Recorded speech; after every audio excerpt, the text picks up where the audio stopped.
कि हम इमरान खान का नाम लेना छोड़ दें। ये इमरान आ रहा है, इमरान जा रहा है, इमरान ये कर रहा है, इमरान इमरान जो हो रही है, ये इसकी तकरार खत्म करे। Imran is history. वो जो लेके आए थे वो ले गए उसको। मुझे नहीं मालूम, ये मेरे ख्याल में तो 40 दिन है या 39 दिन रह गए इस असम्बली के। मुनसिफाना, शफाफ और गैर जानबदाराना इलेक्शन को यकीनी बनाएं।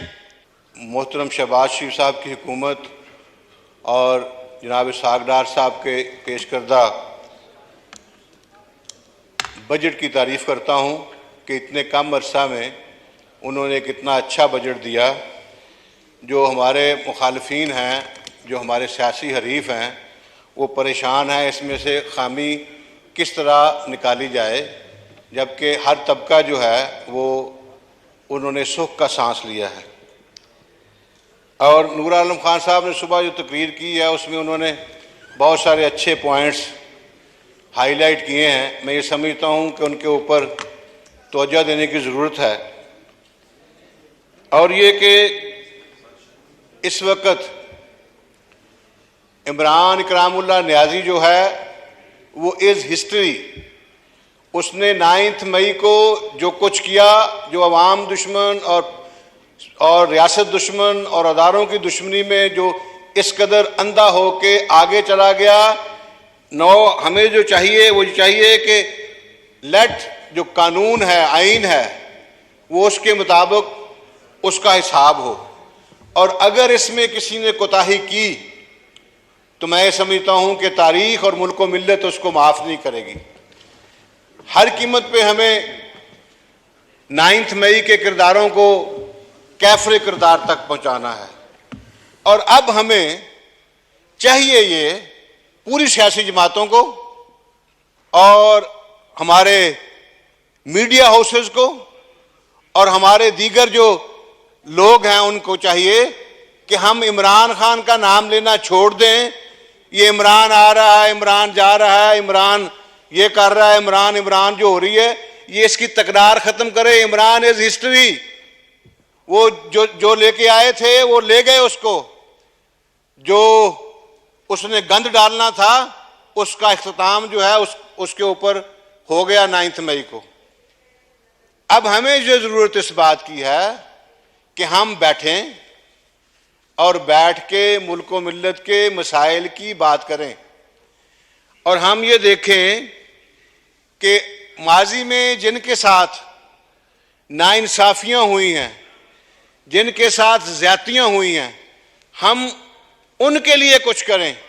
और इसके लिए मैं जनाब डिप्टी स्पीकर आपकी इजाज़त से कि कम से कम अब हम जो हैं वो अपने मोहसिन कायद मोहम्मद नवाज शरीफ का जो मुकदमा है उसकी तरफ ध्यान दें। हम उनको इज्जत और एहतराम से वापस लेके आएँ। अब तो हर किसी को पता है कि उनके साथ जो है वो जुल्म हुआ, गैर मुनसिफाना सलूक हुआ। तो अब ज़रूरत इस बात की है कि हम उनको इज्जत और एहतराम से वापस लाएं ताकि वो अपना जो किरदार है आने वाले वक्तों में वो अदा कर सकें। वो पाकिस्तान को बनाने वाला है। अगर रोड्स का नाम लें, एयरपोर्ट्स का नाम लें, स्कूल्स का लें, कॉलेजेस का लें, जहाँ पे भी किसी बात का जिक्र हो, सी पैक की बात हो, एटमी धमाकों की बात हो, पाकिस्तान को रोशन करने की बात हो, तो मोहम्मद नवाज शरीफ का नाम आता है। तो हम इतने जालिम और क्यों हैं, हम इतने बेईमान क्यों बने हुए हैं कि हम एक शख्स जो है जिसको आपने नजायज़ जो है वो मुल्क को मिल्लत की खिदमत से रोका बज़ोर ताकत। अब हमें चाहिए कि हम उनको इज़्ज़त और एहतराम से वापस लेके आएँ और उनको अवाम जो है उसका फैसला करे। अवाम डिसाइड करे कि अवाम जो है उनको चाहती है या किसी और को चाहती है। और ये कि कम से कम हम, मुझे नहीं मालूम, ये मेरे ख्याल में तो 40 दिन है या 39 दिन रह गए इस असम्बली के। कम से कम खुदा के लिए इस दौरान जो आने वाला वक्त है उसमें मुनसिफाना, शफाफ और गैर जानबदाराना इलेक्शन को यकीनी बनाएं। अभी थोड़े दिनों पहले 8 जून को LA 15 आज़ाद कश्मीर में इलेक्शन था, वहाँ पे जिस तरह का माहौल क्रिएट किया गया, अगर आइंदा भी हमने उससे कोई सबक नहीं सीखा तो ये बहुत बड़ा जुल्म होगा। हमें चाहिए कि हम हर हलके में शफाफ, गैर जानबदाराना और ईमानदाराना, मुनसिफाना इलेक्शन को यकीनी बनाएं। और मैं ये कहूँगा कि वज़ीर ख़ज़ाना जनाब इसहाक़ डार साहब ने बड़ी अच्छी पॉलिसी का ऐलान किया ओवरसीज़ पाकिस्तानीज़ के लिए कि $1 लाख जो हैं वो भिजवाएं और उनके लिए अमरात का ऐलान है। लेकिन मैं ये समझता हूँ कि यहाँ पे $1000 भी कोई भेजता है तो उसके लिए भी आप पॉइंट्स जो हैं उसको दें। फॉर एग्जाम्पल, आप $1000 जो शिफ्ट करें उसको आप 10,000 की इंसेंटिव दें, उसको पॉइंट दें उसका। अगर जब वो $50,000 तक $50,000 तक पहुंच जाएगा तो उसके पास 5 लाख रुपए होंगे।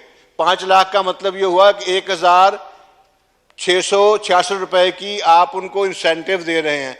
उससे वो चाहे टिकट खरीदे अपनी, उससे चाहे वो अपना जो मोबाइल फ़ोन लेके आना चाहता है उसका टैक्स दे, उसके लिए जो वो चाहता है वो कर ले।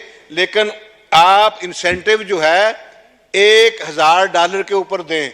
10,000 वाले को भी मिले, 20 को भी मिले, 40 और 50 को भी मिले, सिर्फ और लाख तक जो है वो महदूद नहीं रहना चाहिए। और ये कि हमें चाहिए कि जो अपग्रेडेशन ऑफ स्कूल्स हैं बैरून मुमालिक में, सऊदी अरेबिया में, कतर में, UAE में और दीगर मुमालिक में, ख़ास तौर पे अरब कंट्रीज़ में, उसके लिए जो हमारे पाकिस्तानियों के जो बच्चे हैं उनको 10वीं क्लास के बाद बहुत मुश्किल होती है, कहाँ भेजना है उन्होंने, पूरी फैमिली जो है डिस्टर्ब होती है।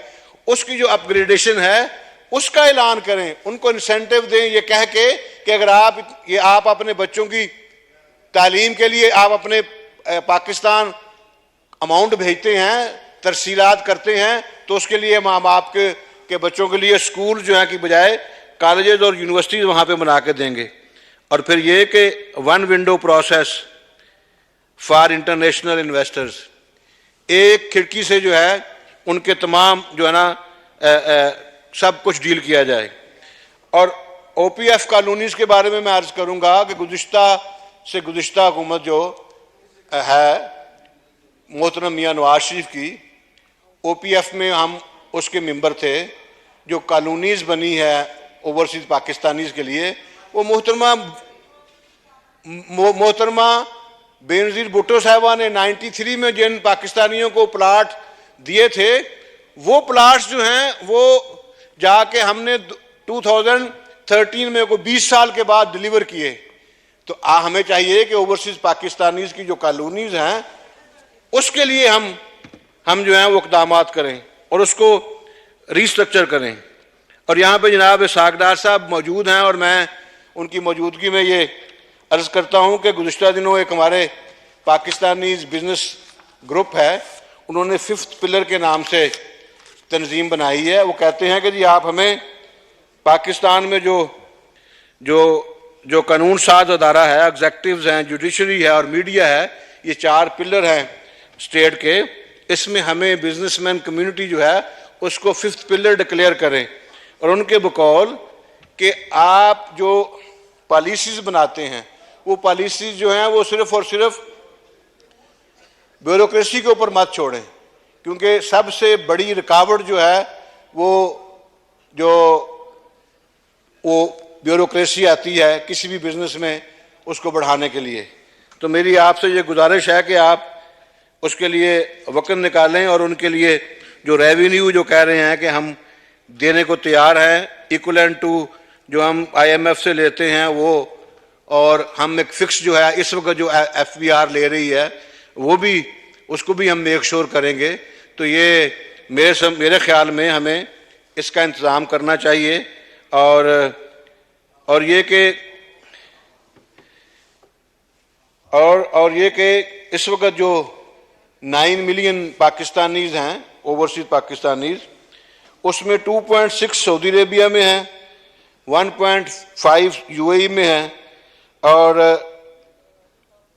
ओमान में 231 है।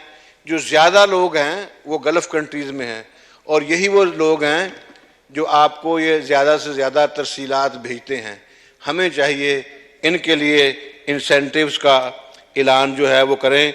और मैं आखिर में शुक्रिया अदा करता हूँ हुकूमत पाकिस्तान का, मोहतरम शहबाज शरीफ साहब का, कायद नवाज शरीफ का, कि उन्होंने बहावल नगर के लिए भी मोटरवे जो है वो मंजूर की और इस बजट में उसके लिए फ़ंड्स रख दिए। और मैं उसके लिए भी शुक्रगुजार हूँ कि मेरे हलके में हारूनाबाद फोटाबास के लिए जो रोड ताख़ीर का शिकार थी, वो रुकी हुई थी, उसके लिए भी बजट में फ़ंड्स रख दिए। डार साहब का भी शुक्रिया, जनाब वज़ीर-ए-आज़म साहब का और अहसन इकबाल साहब का, कि उनसे हमने ये गुजारिश की थी, उन्होंने इसको मेक श्योर किया। और तरक्की इंशाअल्लाह ताला पाकिस्तान जो है वो फिर से अपने ट्रैक पे आ रहा है। मेरी गुजारिश ये है कि इसको उतरने ना दिया जाए और 9 मई के मुजरमों के साथ कोई रायत बरती ना जाए। उन्होंने जो अमल किया है उसकी सज़ा उनको मिलनी चाहिए और इसमें कोताही ना बरती जाए। बहुत बहुत शुक्रिया। शुक्रिया जी, शुक्रिया जी। जनाब महेश कुमार साहब।